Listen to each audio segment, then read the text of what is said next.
মিষ্টি বক্স খোলা মাত্রই হতবাক হয়ে গেল নীলু। হ্যাঁ বন্ধুরা, ভিডিওতে লাইক দিয়ে দেখতে থাকুন। সূর্য যখন নীলুর হাতে সেই মিস্ট্রি বক্সটা দেয়, ঠিক সেই সময়ই নীলু সেই মিস্ট্রি বক্সটা খুলে যখন দেখে ওর সকল অন্যায় অপকর্মের প্রমাণ আছে সেটার মধ্যে, তখন সেটা দেখে বক্সটা হাত থেকে ফেলে দেয়। আর ঠিক সেই সুযোগে সূর্য সেই ছবিগুলো তুলে নিয়ে বলতে থাকে, কী ব্যাপার নীলু, এই ছবিগুলো দেখে তুমি এরকম চমকে গেলে কেন বলো তো? আর এই বক্সটার মধ্যে এমন কী বা ছিল যে যার কারণে তোমার হাত থেকে এই বক্সটা পড়ে গেল?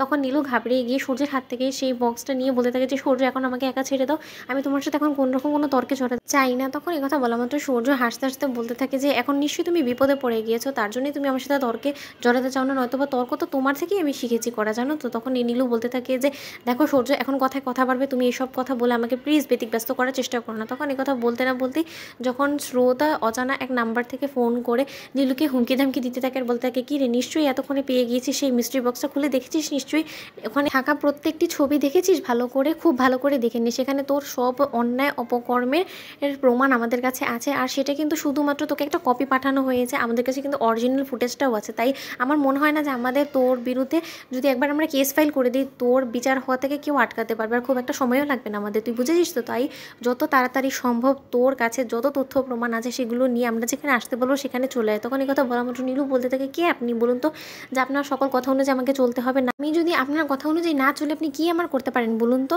তখন এই কথা বলা মাত্র স্রোত অচেনা নাম্বার থেকে ফোন করে ব্ল্যাকমেল করে বলতে থাকে যে, তুই নিশ্চয়ই অনির্বাণের মাকে চিনিস, তাকেও কিন্তু এরকমভাবেই হুমকি দেওয়া হয়েছে, আর তারও খুব একটা বেশি দিন বাকি নেই ধরা পড়ার হাত থেকে। তাই তোকে বলছি যত তাড়াতাড়ি সম্ভব তুই বরঞ্চ নিজেকে শুধরে নেওয়ার একটা চেষ্টা কর, নইলে বা তুই দেখবি যে অনির্বাণের মায়ের সাথে সাথে তোরও টিকিট এসে পড়েছে জেলে যাওয়ার। তখন এই কথা বলা মাত্র নীলু বলতে থাকে যে, আপনার যা ইচ্ছা আপনি করে নিন, আমি যে অপকর্মটা করিনি, যে অপরাধটা করিনি, তার আমি প্রায়শ্চিত্ত কেন করতে যাব বলুন তো? তখন সেই ব্ল্যাকমেলার বলতে থাকে যে, আলবাত করেছিস, আর তোর পাপের প্রায়শ্চিত্ত তোকে করতেই হবে, কারণ তোর পাপের ঘোড়া পূর্ণ হয়েছে, তুই যে জঘন্য অনাচার অবিচারটা করেছিস রায়ের সাথে, তার জন্য তোকে শাস্তি পেতেই হবে। তখন নীলু বলতে থাকে যে, আমি কি তাহলে ধরে নিতে পারি যে আপনি আমার রায় দিদি ভাইয়ের শুভাকাঙ্ক্ষী হন? তাহলে আমি আপনাকে একটা কথা বলছি, আপনার যা পারেন আপনি করে নিন, করে দেখান আমাকে, তার শর্তে আপনি কোনো মতে আমার সিদ্ধান্ত থেকে আমাকে টলাতে পারবেন না।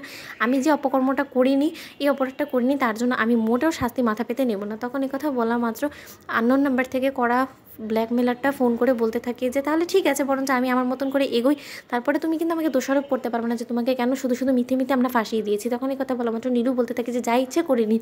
ওদিকে নীলু ফোন রাখা মাত্র নীলু বলতে থাকে যে, এবার আমি কী করবো, এবার তো আমি ফেসে গেলাম, ওই টাকাটা নেওয়াটাই আমার ভুল হয়ে গিয়েছিলো, শুধু শুধু কয়েকটা লাখ টাকার বিনিময়ে আমি যে অপরাধটা করেছি, এখন যদি এটা আমাকে কোর্ট অবধি নিয়ে যায় আমি কী করবো? তখন সূর্য এসে বলতে থাকে, নীলু, আমি তোমার সব অপকর্মের হিসেব নিয়ে নিয়েছি, চাই যত তাড়াতাড়ি সম্ভব তুমি ডিভোর্স পেপারে সাইন করে দাও, নয়তো আমিও তোমার বিরুদ্ধে কেস ফাইল করবো, আর এবার নিশ্চয়ই আমি তোমার কাছ থেকে কেসটা হারবো না। তো বন্ধুরা, ভিডিওটি ভালো লেগে থাকলে লাইক এবং শেয়ার করে সাবস্ক্রাইব করতে ভুলো না।